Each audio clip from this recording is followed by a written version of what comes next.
I'm honored to introduce someone today who has been instrumental in getting projects like the Long Bridge and many others like it off the ground. Secretary Buttigieg has worked hard to ensure the investments from the bipartisan infrastructure law are producing meaningful infrastructure projects across the country and creating union jobs at the same time.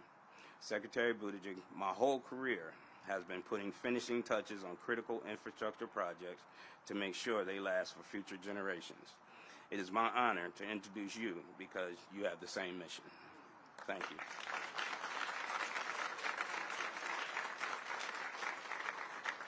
Good afternoon, and thank you, Richard, for that excellent introduction. Thank you for what you do and all of your fellow Union of Painters and Allied Trades members and all of those who are working on our infrastructure. It's a big part of why we're here, and we thank you for it.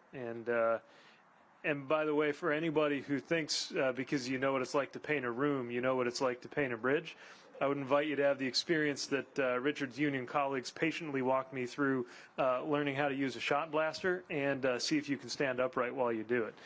It is an incredibly demanding and highly skilled job, as you know well, and we're glad that there are professionals doing that.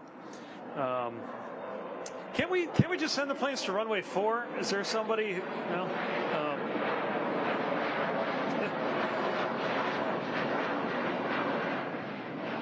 I want to thank all of the leaders who are here, including those who spoke. I'm so glad to be here with Senator Kaine and Senator Warner, who were partners in shaping this bipartisan infrastructure package. Likewise, Representative Connolly and Representative Spanberger, as well as Don Beyer, who can't be here, but I know is passionate about this.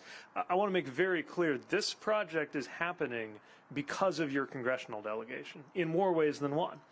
First of all, their advocacy for this project specifically, because as was mentioned, even though that pot of funding was there, it was far from certain that this much of it would come here unless that case was made.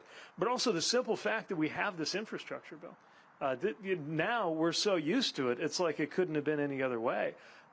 This is not something, as a matter of fact, the political obituary of this infrastructure bill was written half a dozen times by commentators across the river before we finally got it done. So it is a testament to their support, perseverance, bipartisan hard work, and leadership that we're able to do this. And everybody here who's excited about this project ought to be thanking, among many others, your congressional delegation.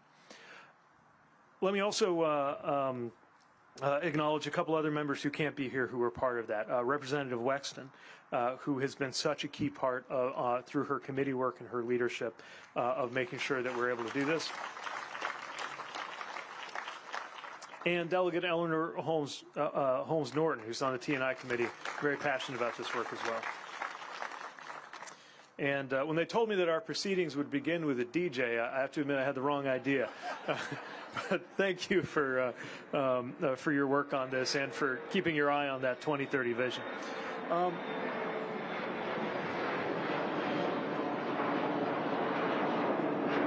Before turning to the matter at hand, I do want to take a moment just to acknowledge the ongoing relief and recovery response taking place across the Southeast in the aftermath of Hurricanes Helene and Milton, and knowing that that has affected Virginia, among other states.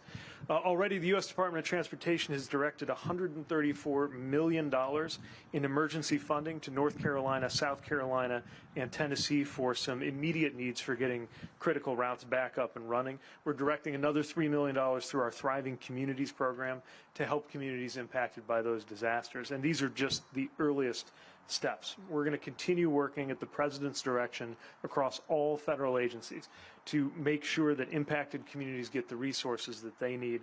And I plan to visit some of the affected areas later this week to get a firsthand understanding. I just want to emphasize, too, in my conversations with the governors and local leaders in the various states that have been impacted, you would never know who belonged to which party.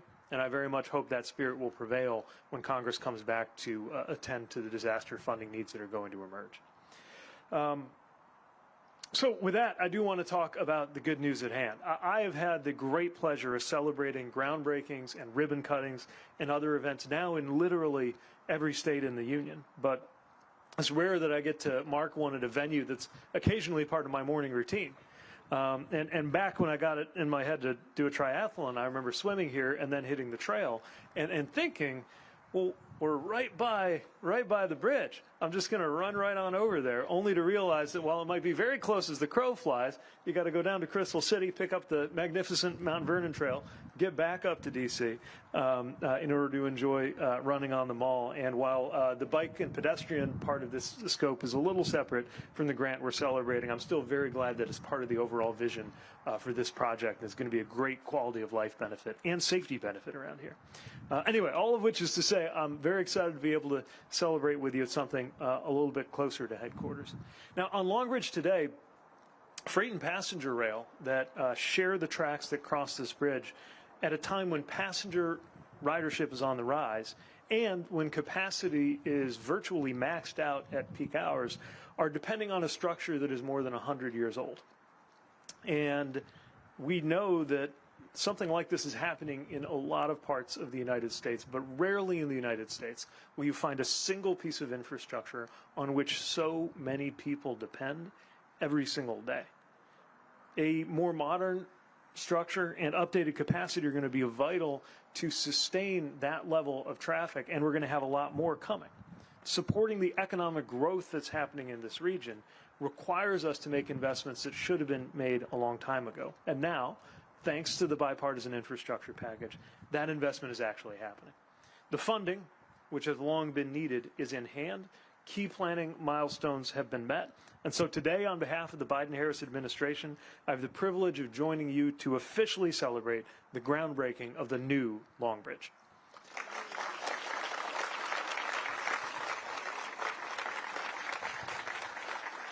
It's an exciting day for passenger rail in Virginia, with much needed repairs to the existing bridge and a new 2-track passenger rail bridge between Virginia and D.C., and not a moment too soon.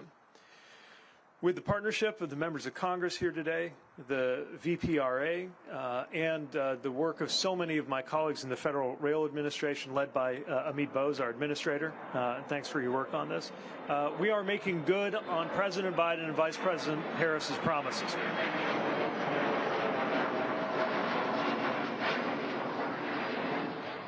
And I just want to stress that what that means is we're not just connecting the East Coast, but really taking a major step toward America having a better connected, more robust passenger rail system. We're putting an end to the years of Americans saying, why can't we have nice things in passenger rail like people in so many other countries do? It's happening across the country. Earlier this year, I was in Las Vegas, where we broke ground on a project that will be the first true high-speed rail operating on American soil, connecting to Southern California. I was in Raleigh to break ground on a passenger line that's going to connect to Wake Forest and eventually on up to Richmond, which means one day trains starting there could find their way all the way through these new and improved bridges into D.C. after picking up the senator on his way to come vote. And next week, we're going to be breaking ground on a project that's going to restore service to the Gulf coastline between Alabama, Mississippi, and Louisiana, since it was suspended 20 years ago as a result of Hurricane Katrina. Huge things are happening for passenger rail in the United States of America, and it's a huge turnaround from where we were just a little while ago. As Representative Spanberger mentioned, just 4 years ago, just before we got here, Infrastructure Week had become a punchline in this town.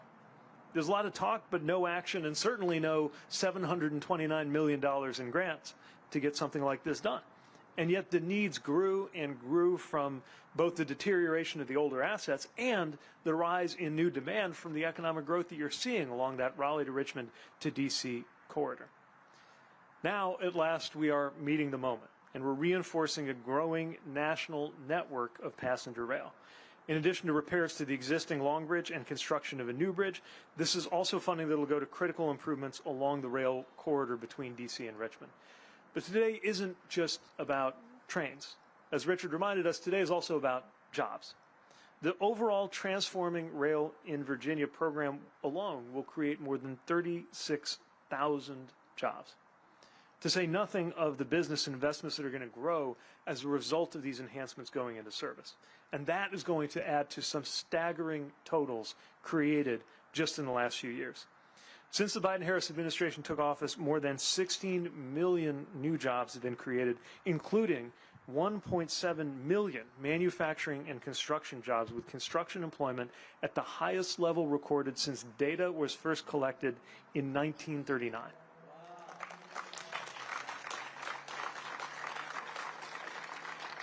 So the point is, this isn't just a bridge. It's an investment in our way of life, in our economy, in our future. We are building safe, accessible, resilient transportation that is going to stand the test of time with your help. And as we do that, we are making good on the idea that Americans ought to have just as good or better passenger rail than people who live anywhere else in the world. My hope and expectation, I see our very youngest attendee back there. How old are we there? 3 weeks. Congratulations. So by the time that infant is old enough to ask us what we were doing in the early 2020s to set up this country for success, they won't know a country, and my kids who are 3 right now won't know a country that didn't have high-speed rail and excellent passenger rail. And I think that's a legacy we can all be very proud of. So thank you for everything you've done to get us here. And save me a seat at that ribbon cutting in 2030, please. Congratulations again to everybody who's part of this.